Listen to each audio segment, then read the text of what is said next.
Bismillahirrahmanirrahim. Assalamualaikum warahmatullahi wabarakatuh. Alhamdulillah. Alhamdulillahirabbil alamin wa bihi nasta'inu ala umuri dunya waddin. Wassalatu wassalamu ala asyrafil anbiya'i wal mursalin nabiyina Muhammadin sallallahu alaihi wasallam wa ala alihi wa ashabihi wat tabi'in wa man tabi'ahum bi ihsan ila yaumiddin.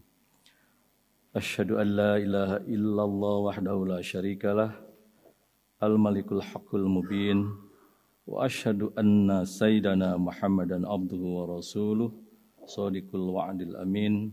Amma ba'du fa ya ayyuhal hadirun ittaqullaha haqqa tuqatih wa la tamutunna illa wa antum muslimun. Faqala Allah Ta'ala wa may yattaqillah yaj'al lahu makhraja wa yarzuqhu min haitsu la yahtasib. Para hadirin sidang Jumat yang dimuliakan oleh Allah Subhanahu wa taala, dalam khutbah yang singkat ini izinkan khatib untuk sedikit membahas tentang urgensi silaturahmi di dalam kehidupan. Silaturahmi merupakan salah satu kunci keberhasilan Rasulullah dan para sahabat dalam berdakwah. Dalam waktu yang sangat singkat, hanya dalam sekitar 23 tahun, Rasulullah telah berhasil menanamkan pondasi kehidupan dan membangun masyarakat muslim dunia yang dampaknya masih terasa, terlihat, dan terjadi hingga saat ini. Kita berada di masjid ini pada syariatnya merupakan sustainable impact dari dakwah Rasulullah SAW yang terjadi pada sekitar 14 abad yang lalu. Belajar dari pengalaman Rasulullah dan para sahabat tersebut, insya Allah silaturahmi ini juga akan menjadi salah satu kunci keberhasilan kita dalam kehidupan. Apakah itu dalam kehidupan bekerja, bertetangga, berbangsa, bahkan dalam kehidupan berantar bangsa. Apakah silaturahmi itu? Dalam kitab Syahr Muslim oleh Imam Nawawi, silaturahmi diartikan sebagai sikap dan perbuatan baik kepada kerabat yang dapat menjalinkan hubungan antara dua atau beberapa pihak. Berbuat baik bisa berupa materi seperti memberi bantuan pangan, pakaian, rumah sakit tadi dan keuangan, dan atau non-materi seperti memberi salam, saling mengunjungi, menengok yang sakit, dan menghibur orang yang sedih. Kerabat atau karib bisa berwujud sanak saudara yang memiliki hubungan nasab, bisa tetangga, bisa teman, bisa koleha, dan yang lain-lain. Dengan demikian, kerabat atau karib itu tidak terbatas pada orang-orang yang hanya mempunyai hubungan darah. Dalam cakupan yang lebih luas, kerabat atau karib itu bisa berwujud orang-orang yang berbeda suku, bangsa, dan bahkan agama. Dalam Islam, perbedaan apapun, termasuk perbedaan agama, tidak perlu menjadi penghalang untuk menjalin silaturahmi di antara sesama manusia. Para hadirin sidang Jumat yang dimuliakan Allah SWT, Islam mengajarkan kepada kita bahwa perbedaan itu adalah suatu keniscayaan, suatu sunatullah yang justru harus dijadikan sarana untuk membangun silaturahmi. Dalam Quran surat Ar-Rum ayat 22 dinyatakan bahwa Allah menciptakan manusia itu memang dalam keberagaman. A'udzubillahi minasyaitonirrajim. Wa min ayatihi khalqus samawati wal ard wa ikhtilafu alsinatikum wa alwanikum inna fi dzalika laayatil lil alimin. Di antara tanda-tanda kekuasaannya adalah penciptaan langit dan bumi dan berlain-lainan bahasa dan warna kulit kalian. Sesungguhnya pada yang demikian itu benar-benar terdapat tanda-tanda bagi orang-orang yang mengetahui. Dalam ayat di atas dinyatakan bahwa perbedaan yang disimbolkan dengan perbedaan bahasa dan warna kulit itu memang sudah menjadi keniscayaan atau sunatullah dan itu mestinya di samping penciptaan langit dan bumi atau alam semesta menjadi tanda-tanda atau instrumen bagi orang-orang yang mengetahui. Jadi perbedaan itu bisa menjadi tanda atau instrumen atau alat untuk mengembangkan ilmu pengetahuan. Dalam Quran surat Al-Hujurat ayat 13, Allah juga menegaskan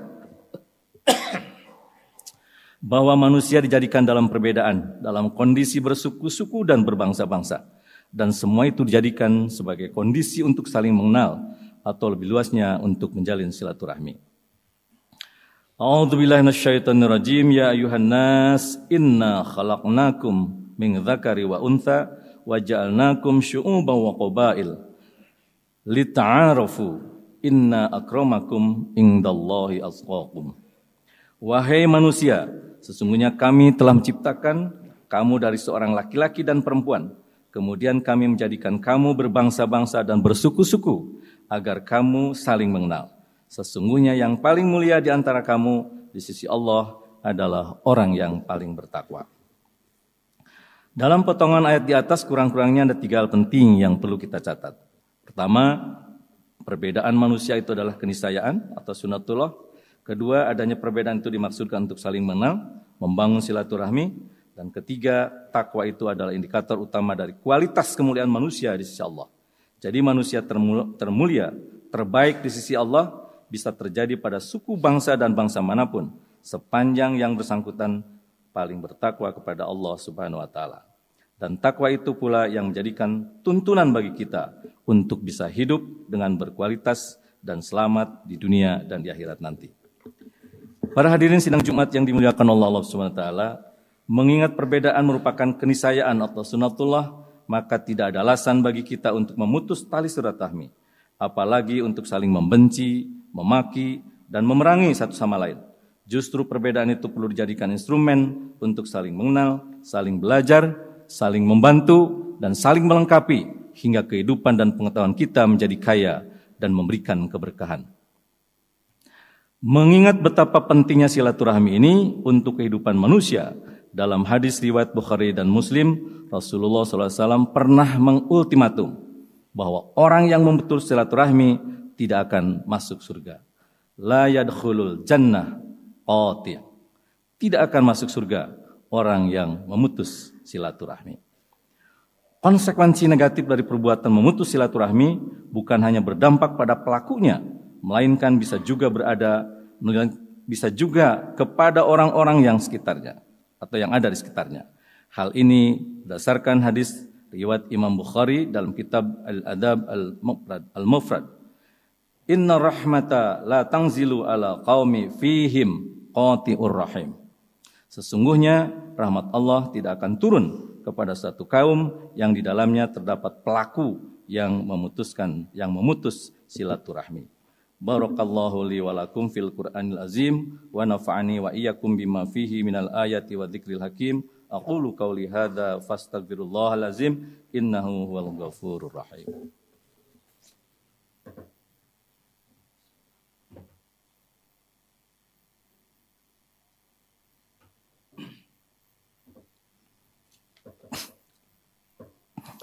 Alhamdulillah hamdan katsiran kama amar, asyhadu an la ilaha illallah wahdahu la syarikalah, irghaman liman jahada bihi wa kafar.